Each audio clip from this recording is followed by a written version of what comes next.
too many conservatives nowadays have abandoned the position that the state ought to defend and support marriage as defined in the Bible. They take positions such as, it's up to the several states to each define marriage as they please. Or, the government shouldn't be involved in marriage whatsoever. It should be up to individual churches to determine what they want to define marriage as. The truth is, neither the states nor the churches have the right to define marriage. God has already defined it in the Holy Scripture. It is a holy covenant between one man and one woman that is a reflection of Christ and the church. The state has the role only of defending and supporting that institution, not defining it. The problem that we have today is that the state doesn't defend and support the institution. Instead, it has promoted homosexual unions and treated them on the same level as a holy covenant between man and wife. This promotes an immoral lifestyle and is detrimental to society. Marriage, from a pragmatic standpoint, as defined in the Bible, is very beneficial to our society.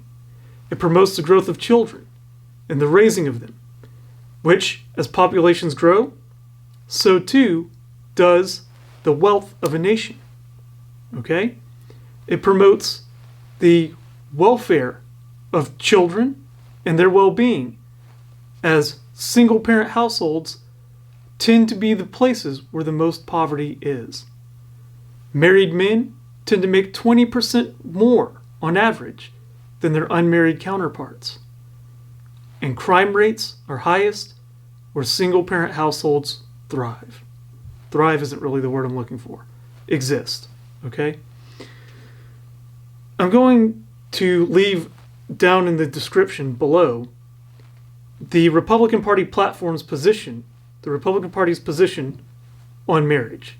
It's got a lot of good things in it, but it misses just one little point, a very significant point, the one that I've been making. That marriage isn't defined by either the states nor the churches, but is defined by God in the Scripture. Okay?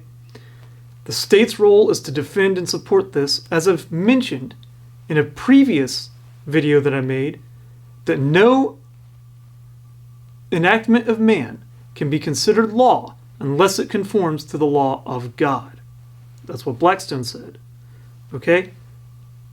And that the purpose of government is to punish evildoers and praise them that do well. So this would fall under the role of praising them that do well. Okay? It is in the state's best interest and our best interest to promote traditional marriage, to promote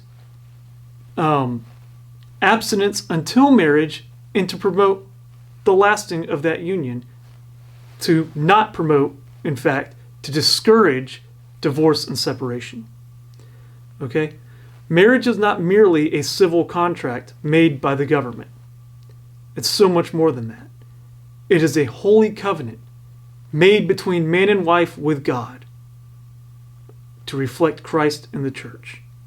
I'm going to give you a quote now from the Texas Supreme Court back in 1913. The case is Grinsby versus Reed, and it will explain my position on civil unions. Okay? So here's what the Texas Supreme Court said. Marriage was not originated by human law. When God created Eve, she was a wife to Adam.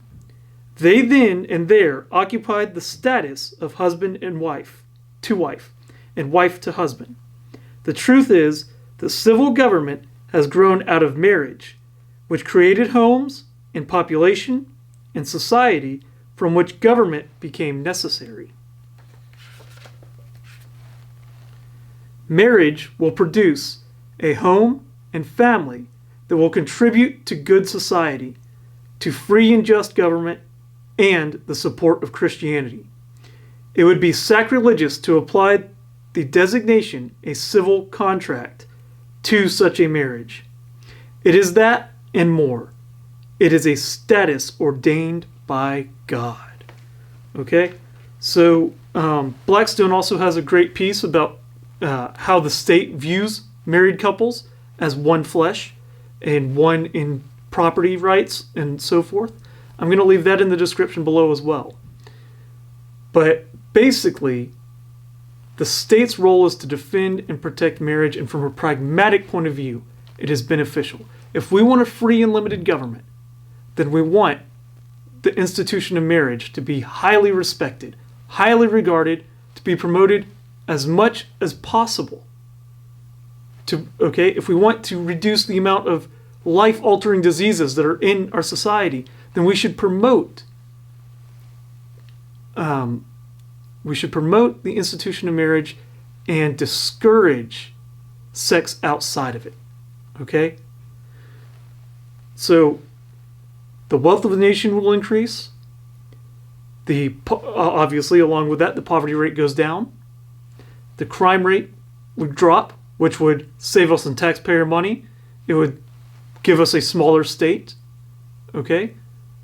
There are so many benefits to the institution of marriage that it is unquestionable that the state not only ought to defend these things, but they, I would argue, have the direct role of defending this institution.